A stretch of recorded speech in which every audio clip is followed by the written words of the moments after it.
Assalamualaikum warahmatullahi wabarakatuh.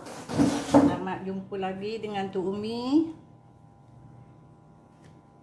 Kali ni ya Tok Umi nak masak hati ayam berempah ya. Walaupun Atuk tak tunjuk ya masakan ini bahan-bahan dia, tapi awak faham ya. Ini dalam sekilo hati ayam, tak sampai ya, tak sampai sekilo. Ni apa nama, rempah kari 2 sudu. Ni apa, cili lebu sesudu. Ni bawang putih, bawang merah, halia, kunyit. Semua kita blender ya. Kemudian kita tumis. Sebelum kita tumis dulu ya, kita goreng dulu hati ni sampai dia garing. Kemudian angkat. Dah garing angkat, kemudian tu kita baru masukkan bumbu-bumbu tadi sampai kita agak sampai dia apa ni garing. Kita taruh sikit ni ya.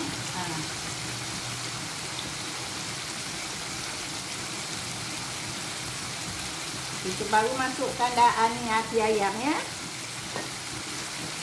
Apabila dia dah sebati hati ayam dengan kerencah-kerencah tadi, kita akan masukkan dia punya tomato biji, bawang iris, lada hiris ya. Kemudian kita kacau jadilah dia macam ini ya. Bumbu dia, bawang putih, bawang merah, halia, kunyit. Tengah habiskan tu dia dah nak angkat, kita letak, kita bau bumbu dia, kita siram.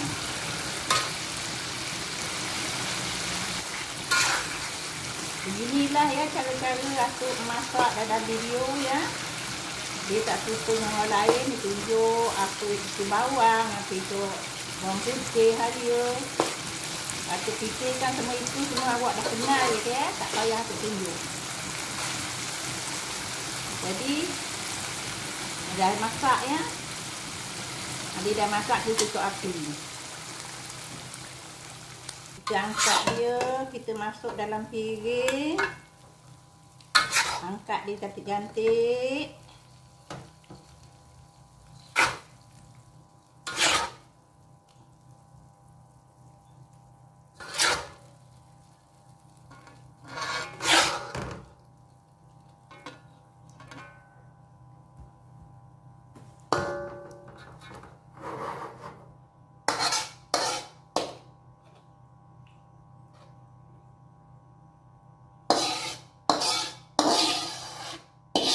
Selain nasi ayam ya, boleh juga buat dengan daging, dengan ayam, dengan telur.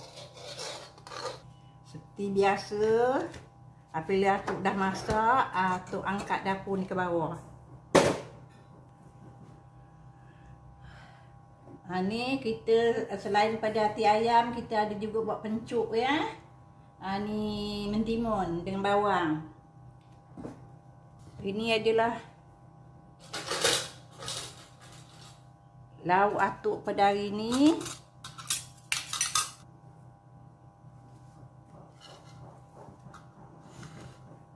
Tiap-tiap kali Atuk masak, Atuk terus makan ya. Kerana Atuk masak dah dekat-dekat tengah hari kan, time makan. Jadi Atuk terus makan ni lah. Jadi sekiranya awak nak teringin, nak cuba masakan ini, ya, itulah dia resepi yang Tok cakapkan ya. Tok tak tunjuk barang-barangnya. Tok fikirkan benda itu semua awak semua tahu kan. Kunyit, halia, bawang putih, bawang merah semua dah kenal kan. Taruhlah 2 biji, 3 biji. Kita agak-agak aja. Tok ni buat masak ni ikut pengalaman Tok Umi ya. Lama-lama kita pandai masak. Sekiranya nak mencuba, silakan. Atuk ucapkan terima kasih yang mana melihat masakan Atuk ini dan menyokong juga kan. apa yang Atuk buat supaya Atuk ni berjalan lebih lancar lagi. Sekiranya ada awak semua menyokongnya. Atuk ni mengucapkan terima kasih. Assalamualaikum warahmatullahi wabarakatuh. Mari kita makan. Bismillahirrahmanirrahim. Hari pun dah tengah hari ya. Atuk masak selalu memang tak pernah pagi betul-betul ya.